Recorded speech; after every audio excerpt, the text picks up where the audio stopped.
perigo é dar match, essas pessoas se conhecerem e se reproduzirem. Boa.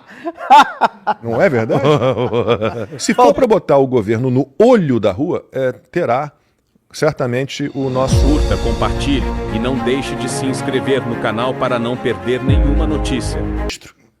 Da Secretaria-Geral da Presidência da República era o Márcio Macedo. Secretaria-Geral da Presidência da República é meio que aquela que faz o meio de campo ali entre o governo e o que eles chamam de movimentos sociais.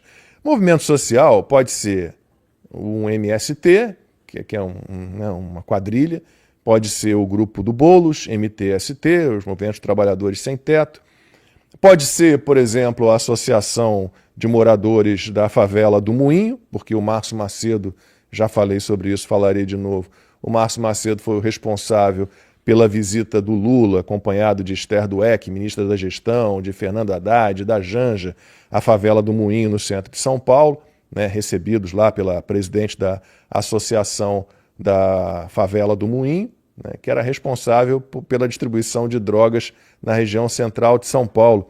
A presidente da Associação de Moradores da Favela do Moinho, irmã do Léo do Moinho, que era o traficante do PCC, chefe da área, que está preso. E ela própria foi presa agora há pouco tempo por envolvimento com o tráfico.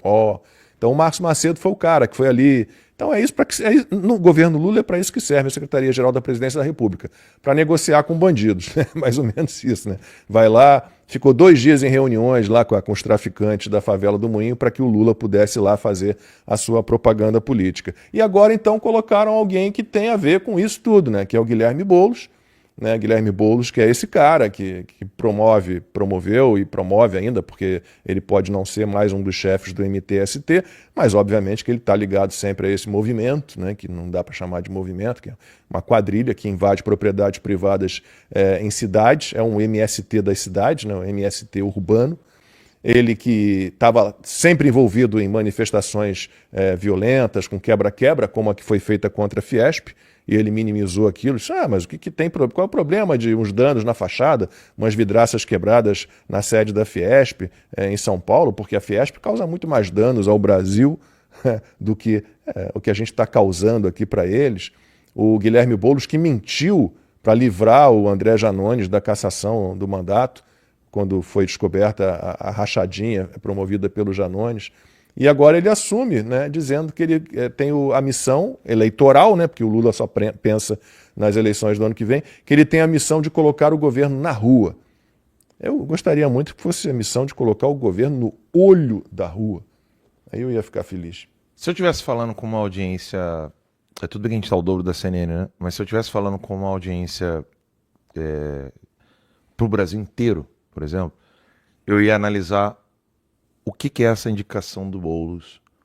Mas como eu estou falando com uma bolha, né, que é a galera que está preocupada com o Brasil, é a galera que está apaixonada pelo nosso país e não quer ver nosso país entregue ao PT, eu digo o seguinte, a minha perspectiva é outra. Se eu estivesse agora aqui na sala com vocês, né, eu estou na sala de vocês, eu estou na TV, eu diria o seguinte, e eu tenho certeza que você em casa vai concordar comigo, que inveja, né? Que inveja o Lula colocar o Boulos lá, fazer tudo isso, porque a nossa galera tá assim. O Cleitinho, senador, em entrevista esses dias, o vídeo tá correndo no X, ele falou assim, perguntaram para ele, se o Bolsonaro indicar alguém para presidente, você vota nessa pessoa? Ele, não, primeiro eu vou avaliar para ver, porque não é porque é o Bolsonaro que indicou que eu vou querer votar.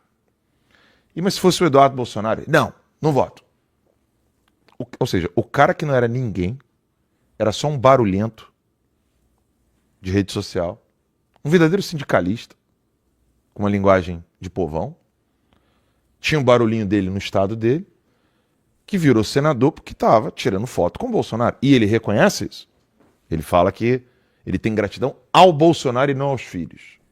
Né? Discursinho bem vagabunda, né? Discursinho bem mequetrefe, sabe? E aí você vê o Boulos sendo recompensado pelos seus serviços ao PT. O Lula dizendo, né, parabéns pelos seus serviços de lealdade. Olha o que o Cleitinho, o senador, está fazendo com o Bolsonaro. Ele está comentando. Veja como que a pessoa está fora da realidade. O cara está comentando a pergunta de um jornalista. Eu vou desenhar a pergunta do jornalista. Cleitinho, você não seria senador se não fosse a ajuda do presidente Jair Messias Bolsonaro. O presidente Jair Messias Bolsonaro, em decorrência da facada, está em casa sem poder se tratar, porque ele está sendo acusado de um crime que ele não cometeu. Sem preocupar-se consigo, ele está preocupado com o Brasil. Gostaria de indicar pessoas que não entrariam no jogo do sistema e teriam a mesma independência que eu e disposta a sofrer o que eu estou sofrendo. Resposta do Cleitinho? Ele disse isso literalmente, tá? A minha dívida com o Bolsonaro já está paga. Ele falou isso literalmente, tá? Literalmente. Eu vou botar aqui o áudio para não ser injusto, né? Eu vou colocar aqui o áudio do que o Cleitinho falou quando o jornalista perguntou para ele se ele votaria em alguém que o Bolsonaro indicou. Não, às vezes não, dependendo de quem for o candidato, eu não vou apoiar, não. Depende. Se eu concordar, se eu achar que eu não tô, se eu achar que eu não tô com os mesmos pensamentos que esse candidato que o Bolsonaro for apoiar, eu não tenho que apoiar, não. Eu falei, eu tenho gratidão com o Bolsonaro, né? Não é com a família dele, com os filhos dele, com os apoiadores, não. Minha gratidão é com ele. Mas é uma gratidão que eu também paguei ele, pago. Essa gratidão eu já paguei. Já paguei, pô. Sou senador 2 vezes, pagou como? Hã?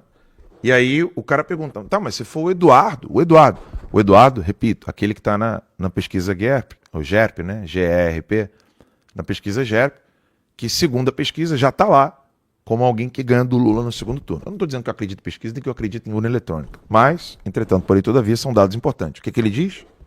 Apoiando nele em 2022, votando nele. Então não é porque vai ficar fazendo, tem esse candidato que eu vou apoiar aqui. Não, se eu não concordar, eu não vou apoiar, não.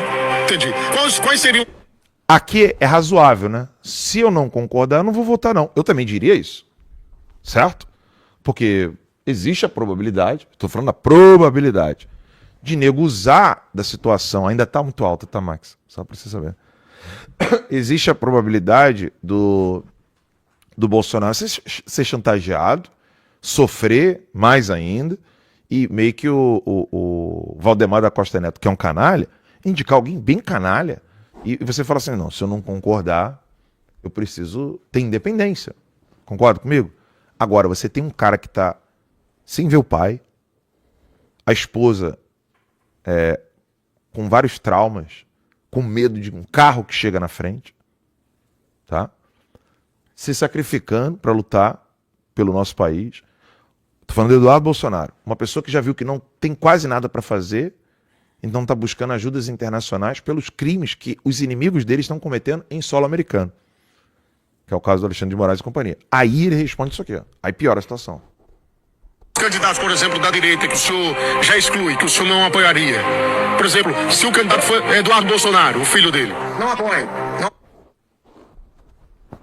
Eu tô errado em dizer assim, que inveja, né? Parabéns, Boulos, parabéns, Lula, vocês são unidos.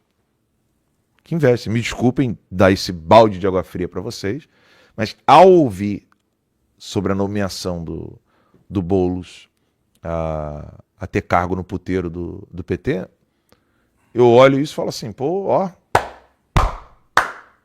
parabéns, porque o nosso líder, o nosso capitão, que recebeu uma facada, tá em casa sem poder ir para o hospital, a esposa não pode levar ninguém para orar na casa dela, a filhinha dele tem que ir com segurança armado para ir para a escola, e mesmo assim não é o suficiente para... Já estão sabendo do novo ministério do Lula? Ministério do Namoro? Vocês viram essa? Não. Não? Então, olha lá. Tá aí, ó. Pode encher a tela para a gente ler, que eu não consigo. Olha lá. O Ministério do Namoro apresenta Cupido do @gov.br. Não é fake isso, Use não? É conta oficial do Gov. Use os comentários para conhecer gente que também defende soberania nacional mais justiça social, que não existe, tá? Mais uma vez, justiça é justiça. Se tem complemento, deixa de ser justiça. Caraca, e aí tem a legenda. Eles fizeram o Tinder do sovaco cabeludo. Não, mas é no Instagram, olha só. Encontrar a pessoa certa não é fácil, mas se você e o crush concordarem com frases, né? concordarem com frases como quem tem mais É sério tem o que site pagar do governo mais. botou concordar em? É. E o Brasil não pode abaixar a cabeça para ninguém, já é meio caminho andado, né? Por isso o Ministério do Namoro do Governo do Brasil apresenta o Cupido do GovBR. Se o seu coração bate por firmeza, também para mim seria com firmeza, mas com firmeza na defesa do país, boas políticas públicas e super ricos pagando impostos, seu aplicativo de namoro é aqui. É sério? Não muito, mas vai que funciona. Então conta pra gente por que você defende a soberania nacional e mais justiça tributária que não existe e justiça social que não existe no nosso país. Quem sabe você não dá um match nos comentários e acha seu par para um bom papo sobre o Brasil. O perigo é dar match a essas pessoas se conhecerem e se reproduzirem. Boa. Não é verdade?